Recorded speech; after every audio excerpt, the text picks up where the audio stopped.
Are you looking for a way to decide on colors for your art? In this video, I'll show you how to use inspiring photographs to create a color palette.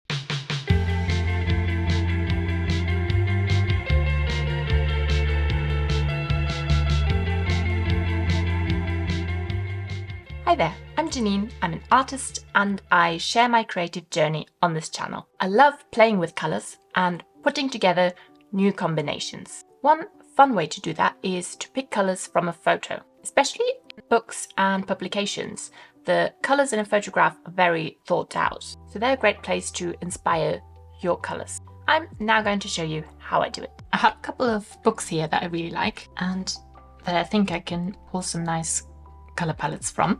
Let's start with this one. There are a lot of really nice neutral palettes in here. I love this one with the pops of orange and the goldy hues, and then a tiny bit of teal here. This is really cool with the blue and then all the neutral tones, for example. Ooh, this is very orange. This is really interesting with a lot of light blue, a tiny bit of pink, and again lots of gold hues. This over here is really interesting with that lovely terracotta hue and bits of greenery and a pop of yellow. So I think I'll try that as well. Let's do this one first actually. I'm going to use watercolor, but of course you can use any medium where you can mix colors. I could also use some pre-mixed colors, but I'm just going to mix them from these. These are mainly colors from the Daniel Smith Ultimate Mixing Set. But then I've added these two colors, which is a Winsor Newton Indigo and a Winsor New Potter's Pink. I've got this little card so I know what every color looks like.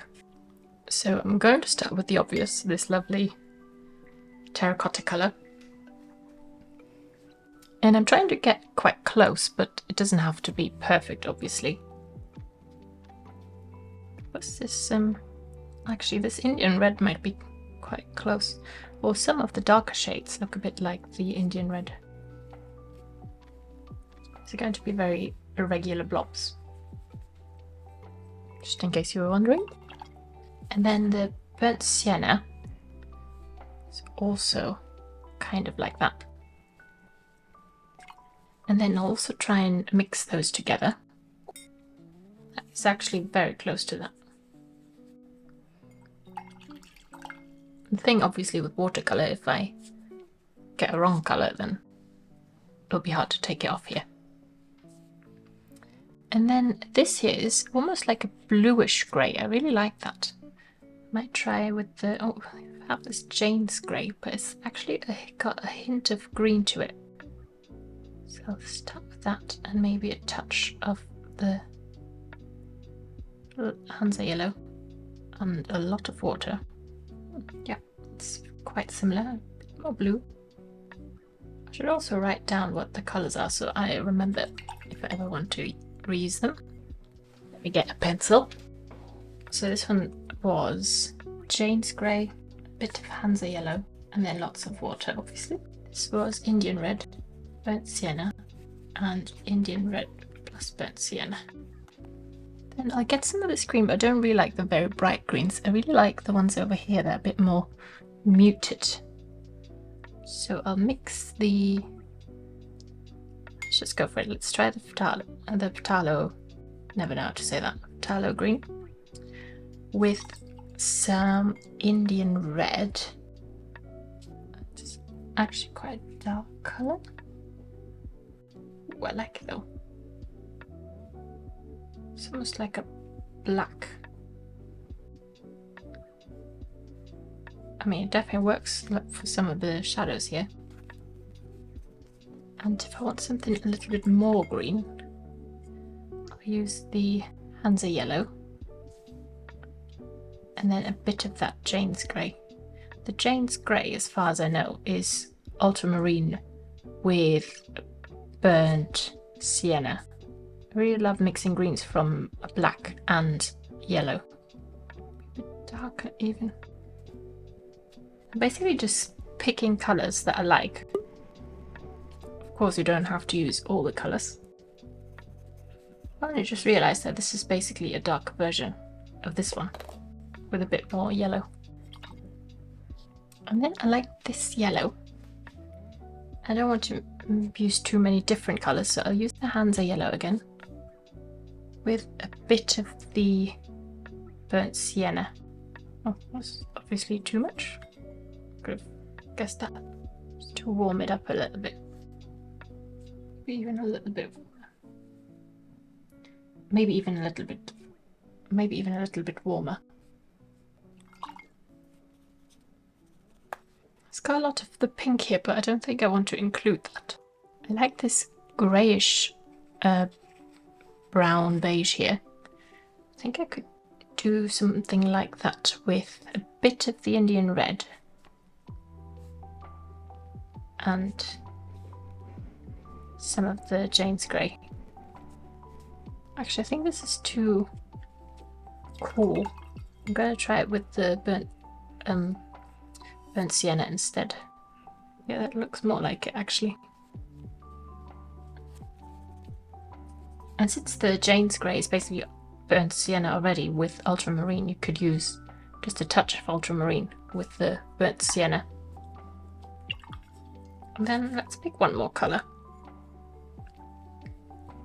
Maybe a warmer creamy white like this.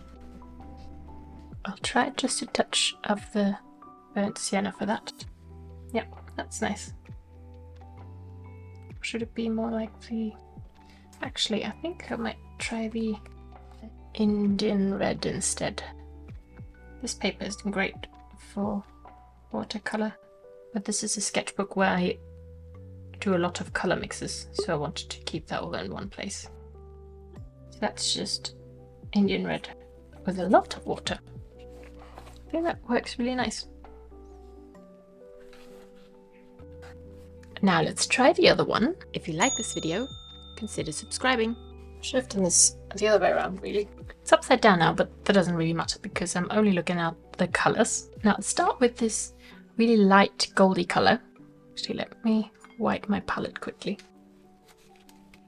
So for this, I might go with the more goldy colours, the quinacridone gold, or even the goethite, which is brown ochre.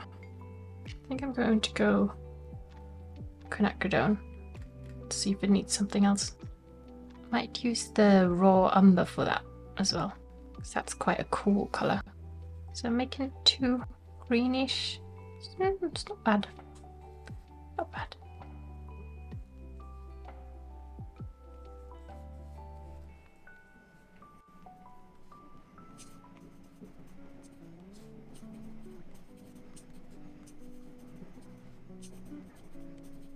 And this brown colour, which is probably very similar, raw umber and a little bit of the quinacridone gold, so just a different ratio really.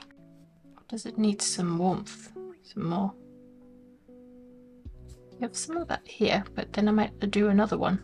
It's a little bit warmer. So I'm going to do one more where I add a touch of red. I'll use the Pearl Scarlet, just very warm. Yeah, that's pretty close. Then there's this really dark colour which has a touch of green in it, actually a bit similar to this. So I might use the Winsor Newton Indigo with a touch of the gold. Yeah, that's very nice. It's a bit light, this. So that's just some more to mix on the page.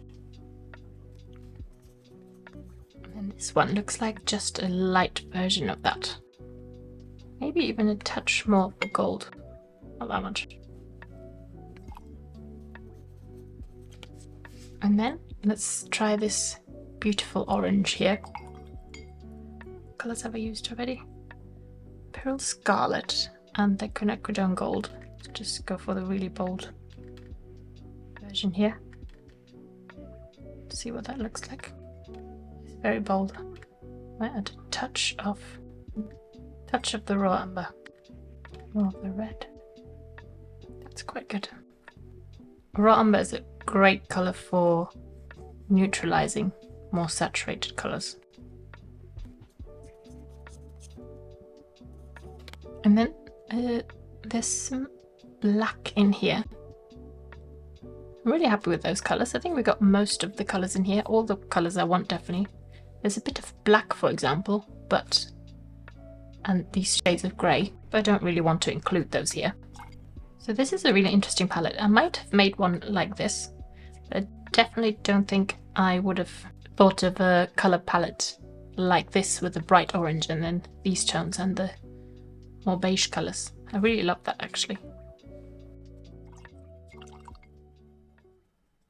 If you want to see how I create a colour palette for one of my series, then watch that video up here. Thanks and bye bye.